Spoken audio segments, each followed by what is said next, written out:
Good morning, everyone. We are students of NDMAP KBTCI. So today's screencast topic is security concern about Hypertext Transfer Protocol (HTTP), guided by Professor Sujata Suryavanshi ma'am. So the agenda is what is security concerns, what are network security threats, what is HTTP, security problems with HTTP, and what is HTTPS, that is the solution, and finally the conclusion. So let us start. What is security concern? So data protection and the data itself are significant considerations for organization. And based on the openness of the today's software systems, using the correct security testing technique is becoming more significant and critical to identifying and mitigating the network security threats and vulnerabilities. Any business needs to be secure, and it is no secret that no system, device, or website or network is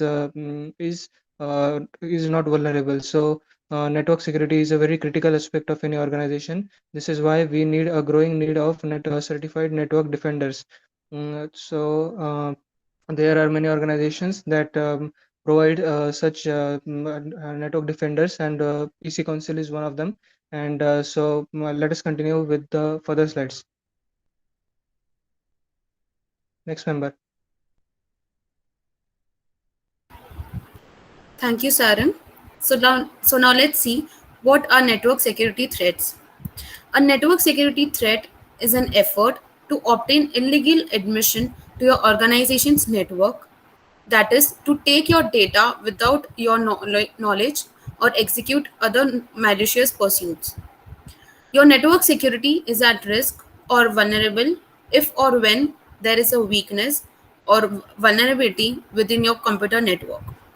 Some network security threats are intended to upset your organization's processes and functionality instead of noiselessly collecting information for espionage or financial motive.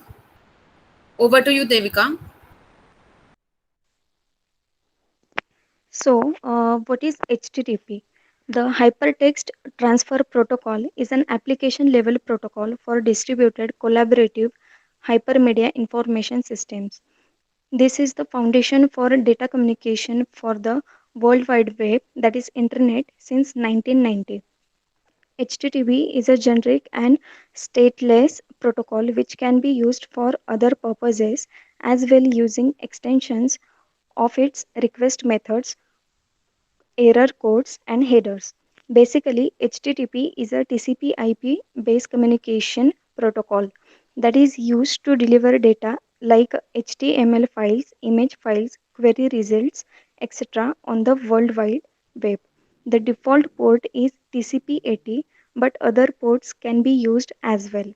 It provides a standardized way for computers to communicate with each other. HTTP specification specifies how clients' request data will be constructed and sent to the server, and how the servers respond to this request. Over to you, Rakesh. Thank you, Devika. So now let's now see the security problems with HTTP. Problems are personal information leakage.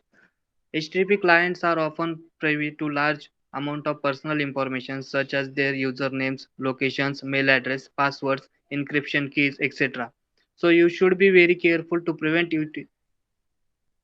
unintentional leakage of this information via HTTP protocol to the other sources.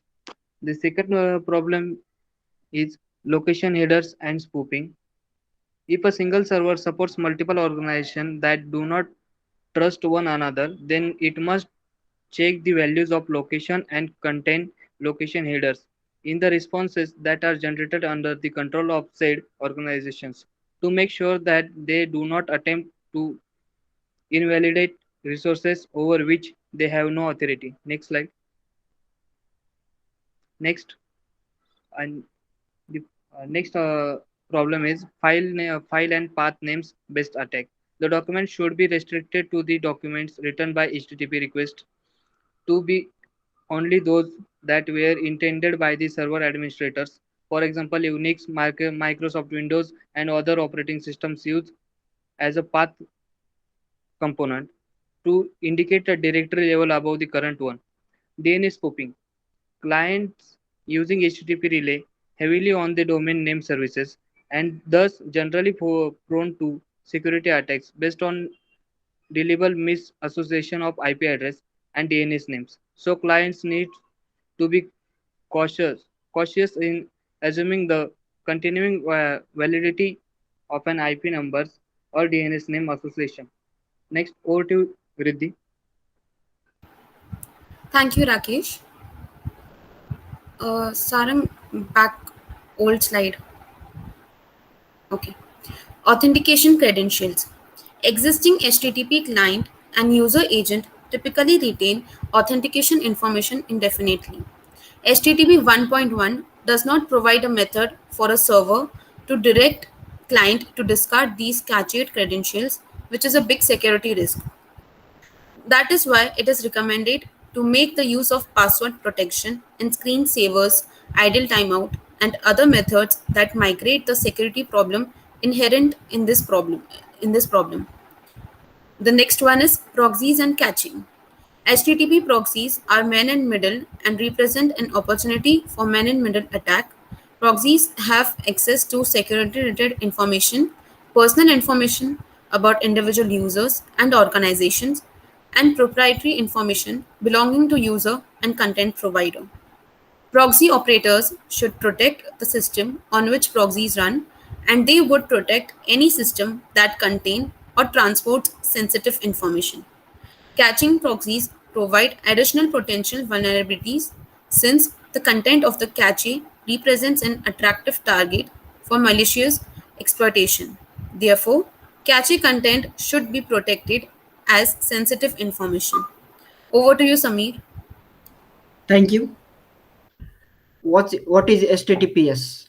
HTTP stands for Hypertext Transfer Protocol Secure, the secure version of HTTP, which is the primary protocol used to send data between a web browser to an website. The next point is HTTP is encrypted in order to increase security of data transfer. This is particularly important when users transmit sensitive data. And third last point is any website, especially those that require login credentials, should use HTTPS in modern web browsers such as Chrome websites, etc. like Mozilla Firefox that do not uses HTTPS are marked differently than those are the lock. Next slide, please. Here I'm concluding the today's session. As we come to the conclusion, there are different problems with the HTTP like DNS spoofing, personal information leakage, location header and spoofing, file path name based attacks. So HTTP was vulnerable to a lot of security and information threats. Thus, a new protocol named HTTPS came into existence, and the industry standards right now. HTTP is now made compulsory for every website made is represented by secure label besides the website link and a lock symbol. Thank you.